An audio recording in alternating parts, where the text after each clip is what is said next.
South ఇండియాలోనే అతి తక్కువ ధరలకి రత్నాలను అందించే ఏకైక సంస్థ 6JVR. నమస్తే, welcome to Suman TV news. నేను మీ సాయి. ఉండి సీటుకు సంబంధించి ఇంకా కన్ఫ్యూజన్ కొనసాగుతుంది. ఇప్పటికీ కూడా అక్కడ ఒక క్లారిటీ రాలేదు. ప్రస్తుతానికి రామరాజును పిలిపించుకునే చంద్రబాబు భేటీ అయ్యారు.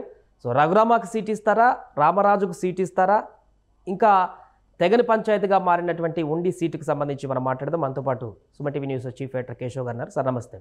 నమస్తే. ఉండి సీటుకు సంబంధించి ఈరోజు ఒక పరిణామం, రామరాజుకి ఇంకా సీట్ ఉండకపోవచ్చు ఏమో అనేటువంటి ఒక అప్డేట్ కనిపిస్తుంది.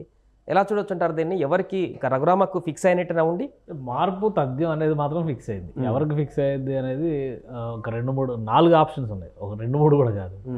ఎందుకంటే రఘురామ ఇప్పుడు ప్రస్తుతం Mantena Ramaraju sitting MLA. Last time 2019 ఎలక్షన్స్లో ఆయన గెలిచారు. ఆయనకి రెబల్గా కలవపూడి శివ, వేటుకూరి శివరామరాజు అంటారు, ఆయన రెబల్గా ఉన్నారు. ఎందుకంటే 2009, 2014లో అక్కడ నుంచి టీడీపీ సీటు టీడీపీ అభ్యర్థిగా గెలిచినటువంటి నాయకుడు కలవపూడి శివ. లాస్ట్ ఎలక్షన్స్లో జరిగినటువంటి పరిణామం ఏంటంటే ఆయన్ని రఘురామకృష్ణరాజు మీద ఎంపీ అభ్యర్థిగా నరసాపురంలో పోటీ చేయమన్నారు. పార్టీ ఆదేశానుసారం ఆయన అక్కడ ఎంపీ అభ్యర్థిగా బరిలో దిగారు. ఆ ఎన్నికల్లో ఓడిపోయారు. సో ఇప్పుడు మళ్ళీ ఆయన ఎమ్మెల్యేగా దిగాలనేటువంటి రెబల్గా ఆల్రెడీ ఆయన స్వతంత్ర అభ్యర్థి అని క్యాన్వాసింగ్ కూడా మొదలు పెట్టేశారు. ఆయన వీళ్ళిద్దరు మళ్ళీ బంధుత్వాలు ఉన్నాయి. సో ఈయన రిఫరెన్స్తోనే ఆయనకి సీట్ ఇచ్చారనేది కూడా అప్పట్లో చర్చ జరిగింది. సో ఇవన్నీ చూస్తే ఇప్పుడు కొత్తగా అక్కడ వచ్చినటువంటి సమస్య ఏంటంటే రఘురామకృష్ణరాజు టీడీపీలో చేరిన తర్వాత రాజుల ప్రాబల్యం ఎక్కువగా ఉన్నటువంటి సీటుగా ఉండికి ఒక ప్రత్యేకమైనటువంటి ముద్ర ఉంది కాబట్టి రఘురామకృష్ణరాజుకి ఆ సీటు కేటాయిస్తారు అనేటువంటి ప్రచారం జోరుగా సాగింది. అసలు ఆయన జాయినింగ్ రోజునే ఈ కన్ఫర్మేషన్ ఉంది, అనౌన్స్మెంట్ చేస్తారని రకరకాల ట్రోల్స్ కూడా వచ్చినాయి. రఘురామకృష్ణరాజు ఎమ్మెల్యేగా గెలుస్తారు, ఆయన్ని స్పీకర్గా అపాయింట్ చేస్తారు, ఎందుకంటే తెలుగుదేశం కూటమి ప్రభుత్వం వచ్చేస్తుంది. సో ఆయన కూటమిలో స్పీకర్గా ఉంటే ప్రతిపక్ష నేతగా జగన్మోహన్ రెడ్డి అధ్యక్ష అని రఘురామకృష్ణరాజుతో ఇవన్నీ కూడా చాలా ట్రోల్స్ నడిచినాయి. సో అవి చెప్పుకోవడానికి ఇంట్రెస్టింగ్గా ఉంటాయి, ఫన్నీ స్టేట్మెంట్స్ అనుకోవాలి. రియాలిటీలో ఏం జరుగుతుంది అనేది తర్వాత కాలం డిసైడ్ చేస్తుంది. ఆ విధంగా చూస్తే రఘురామకృష్ణరాజుకి అవకాశం ఇస్తారనేటువంటి చర్చ ఉంది. ఇక్కడ 3 రాజులు కనిపిస్తున్నారు. ఇప్పుడు ఈ 3 రాజులకు తోడు ఇంకో వర్మ బయలుదేరారు. ఇప్పుడు ఎవరైతే బీజేపీ నరసాపురం క్యాండిడేట్గా భూపతిరాజు శ్రీనివాస్ వర్మని ప్రకటించారో ఆయనని ఉండి సీటుకి బీజేపీ అభ్యర్థిగా ఎమ్మెల్యేగా మార్చి రఘురామకృష్ణరాజుని ఎంపీగా నరసాపురం నుంచి బరిలో నిలబడి అనేటువంటి ఒక చర్చ నడుస్తుంది. సో దీంతో మొత్తం మీద ఒక అగ్గి రాజుకుంది ఆ నియోజకవర్గంలో. ఇప్పుడు 4 రాజులు కొట్లాడేటువంటి పరిస్థితి వచ్చింది. సరే వర్మ గారిని మినహాయిస్తే ఇక త్రిబుల్ ఈక్వేషన్ ఇక్కడ ఈ విధంగా నడుస్తుందని మనం అనుకోవాల్సి ఉంటుంది.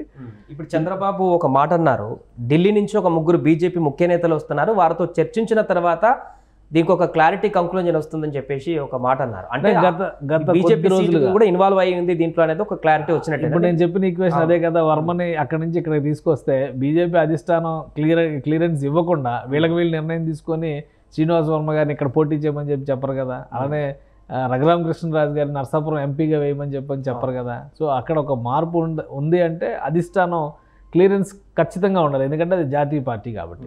సో ఆ లెక్కల కోసమే ఇప్పుడు ఇంత తర్జన భర్జన జరుగుతుంది.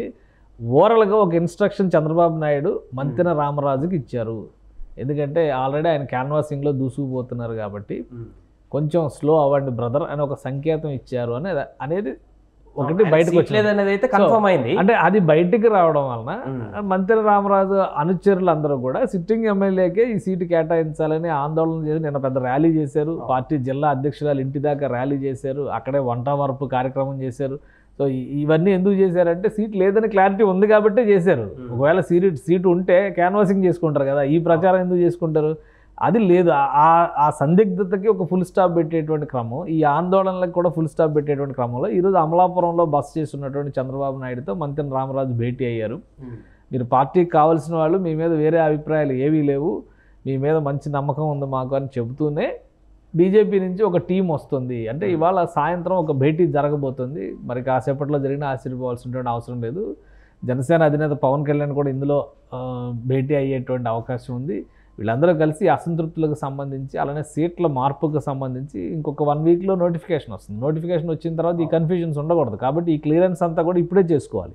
సో కూటమిలో ఉన్నటువంటి 3 పార్టీల పెద్దలు కూడా భేటీ అయ్యేటువంటి అవకాశాలు ఉన్నాయి. అందుకనే ఆయన మంతెన రామరాజుకి ఏం చెప్పారంటే ఇద్దరు కావాల్సిన వాళ్ళే, ఆయనకి న్యాయం చేయాలి, మీకు న్యాయం చేయాలి. కాబట్టి 2 రోజులు ఓపిక పట్టండి, ఒక సరైనటువంటి స్పష్టతను ఇస్తాను. కాదు నాకు సీటు లేకపోవడం వల్ల ఇక్కడ గందరగోళం జరుగుతుంది, నా అనుచరులు, నా అభిమానులు, తెలుగుదేశం పార్టీ కార్యకర్తలు ఆందోళన చెందిన ఆయన చెప్పే వర్షన్ ఆయన చెప్పారు.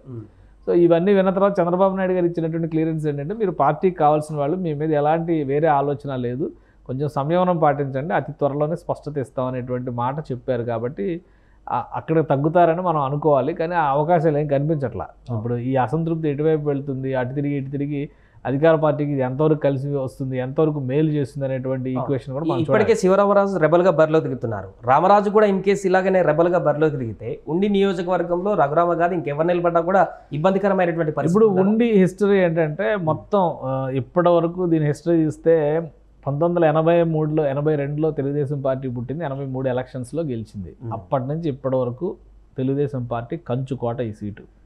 5 టర్మ్లు కలిదిండి రామచంద్రరాజు ఆ సీటు పైన అలా పాగా వేసుకుని ఉన్నారు. 2004లో మొదటిసారి ఆయన ఓడిపోయాడు. ఆ తర్వాత మళ్ళీ 2009 నుంచి ఈ వేటుకూరు వెంకట శివరామరాజు, అంటే ఇప్పుడు కలవపూడి శివ అని ఎవరైతే రెబల్గా ఉన్నారో ఆయన 2 సార్లు గెలిచాడు. మంతెన రామరాజు లాస్ట్ టైం ఒకసారి. ఇప్పటి వరకు వైసీపీ గెలవనటువంటి సీట్ ఇది. సో వైసీపీ ఈ ఎలక్షన్స్కి కొన్ని టార్గెట్స్ పెట్టుకుంది. ఇప్పటి వరకు అస్సలు గెలవని సీట్లలో ఖాతా ఓపెన్ చేయాలనేటువంటి ఆలోచన. కాబట్టి ఇంత గందరగోళం ఉన్నప్పుడు వాళ్ళు అడ్వాంటేజ్ తీసుకోకుండా ఉంటారు. సో ఆ ప్రయత్నం అది జరుగుతుంది. ఇంకా ఏంటంటే ప్రజారాజ్యం పార్టీ పుట్టి ఒక వేవ్ అటువైపు ముక్కోణపు పోరు జరిగిన సందర్భంలో కూడా టీడీపీ ఈ సీట్ నిలబెట్టుకుంది. సో అంత పట్టున్నటువంటి నియోజకవర్గం ఇప్పుడు వైసీపీకి ఒక అవకాశం. ఇప్పుడు వైసీపీ లాస్ట్ టైము కాంగ్రెస్లో ఎవరైతే 2004లో ఎమ్మెల్యేగా గెలుపొందారో అతనికే టికెట్ ఇచ్చింది. 2014లో పాతపాటి సర్రాజు, ఆయన ఓటమి పాలయ్యారు. 2019లో పివిఎల్ నరసింహరాజు, ఆయనకు అవకాశం ఇచ్చింది. అప్పుడు కూడా ముక్కోణ పోరు జరిగింది. ఎందుకంటే ఈ సీటుని సిపిఐ మిత్రపక్షంగా ఉన్నటువంటి జనసేన మిత్రపక్షంగా సిపిఐ క్యాండిడేట్ కంటెస్ట్ చేశారు, బలరామరాజు కంటెస్ట్ చేశారు. 24,000 ఓట్లు వచ్చినాయి ఆయనకి. లాస్ట్ టైం వచ్చినటువంటి మెజారిటీ మంతెన రామరాజుకు వచ్చిన మెజారిటీ కేవలం 10,000 ఓట్లు మాత్రమే. 2014లో కూటమి అభ్యర్థిగా ఇదే కలవపూడి శివకు వచ్చినటువంటి మెజారిటీ 36,000 ఓట్లు ఉన్నాయి. సో అంటే అక్కడ ఒక బలం అనేది కనిపిస్తుంది. టీడీపీకి స్వతహాగా అక్కడ బలం ఉంది. ఆ బలాన్ని మంతెన రామరాజు ఒకవైపు, అలానే కలవపూడి శివ ఇంకోవైపు చీలిస్తే కూటమి వలన కలిసి వచ్చేటువంటి మేలు కూడా నష్టం జరుగుతుంది. ఖచ్చితంగా అక్కడ ఓటమి బాట పట్టేటువంటి ప్రమాదం ఉంటుంది. ఇప్పుడు మళ్ళీ లాస్ట్ టైం పోటీ చేసినటువంటి నరసింహరాజుకే టికెట్ ఇచ్చింది వైసీపీ. ఇక్కడ అధికార పార్టీ వైపు నుంచి ఆయన నిలబడి ఉంటే కనుక టీడీపీ నుంచి మంతెన రామరాజుని అధికారికంగా అనౌన్స్ చేశారు. ఇంకా మార్పులు చేర్పులు ఉంటాయి. తర్వాత శివరామరాజు ఒక రెబల్ క్యాండిడేట్గా ఉన్నాడు. కాంగ్రెస్ పార్టీ కూడా వేగేసిన గోపాలకృష్ణరాజుని ఇక్కడ రంగంలో దింపింది. సో అంటే ఇక్కడ పోటీ రాజుల మధ్య పోటీ ఉంటుంది, అందులో క్లారిటీ ఉంది. కానీ టీడీపీలో కుమ్ములాట అనేది మొత్తం కూటమికి చేటు చేసేటువంటి అవకాశం స్పష్టంగా కనిపిస్తుంది. టీడీపీ ఎంత బలమైనటువంటి సీటుని బీజేపీ కోటాలో ఇచ్చే అవకాశం ఉందా? ఒకవేళ ఇస్తే ఓటు ట్రాన్స్ఫర్ అంత ఈజీగా జరుగుతుందా? ఒకవేళ శ్రీనివాస్ వర్మకి ఈ అసెంబ్లీ సీట్ ఇచ్చి రఘురామకృష్ణరాజుని అక్కడికి పంపించాలనేటువంటి ఆలోచన చేస్తే ఓటు కన్వర్షన్ అనేది ఎంతవరకు జరుగుతుంది? సో ఆ గ్యాప్ని, ఆ వేరియేషన్ని వైసీపీ అడ్వాంటేజ్ చేసుకునేటువంటి అవకాశం కూడా ఉంటుంది. కాబట్టి అంతర్గత కుమ్ములాటలు అనేవి గెలుపు అవకాశాలను ఖచ్చితంగా దెబ్బతీస్తాయి. అధిష్టానం, బహుశా టీడీపీ అధిష్టానం దాని మీద దృష్టి పెట్టినట్టుగా కనిపిస్తుంది. ఈ భేటీలు జరపడం కానీ, సంప్రదింపులు కానీ, ఇప్పుడు బీజేపీ నుంచి దూతలు వచ్చేటువంటి క్రమంలో ఆ చర్చల తర్వాత మార్పులు చేర్పులతో పాటు ఇలాంటి సీట్ల విషయంలో కూడా కొంత జాగ్రత్త వహించే అవకాశం ఉండొచ్చు. రైట్. సో మొత్తానికి అది ఉండి సీటుకు సంబంధించి అయితే ఇంకా సస్పెన్స్ కొనసాగుతుంది. రామరాజుకు సీటు లేదేమో అనేటువంటి ఒక కంక్లూజన్ వచ్చినప్పటికీ కూడా అక్కడ ఎవరిని అభ్యర్థిగా ప్రకటిస్తారు, ఎలాంటి మార్పు చేర్పులు చేస్తారు, బీజేపీ వాళ్ళతో చర్చల తర్వాత చంద్రబాబు ఎలాంటి నిర్ణయం తీసుకుంటారనేది కూడా ఆసక్తికరంగా మారింది. సుమన్ టీవీలో మీ పర్సనల్ అండ్ బిజినెస్ ప్రమోషన్స్ కోసం కింది నెంబర్కి కాంటాక్ట్ చేయండి.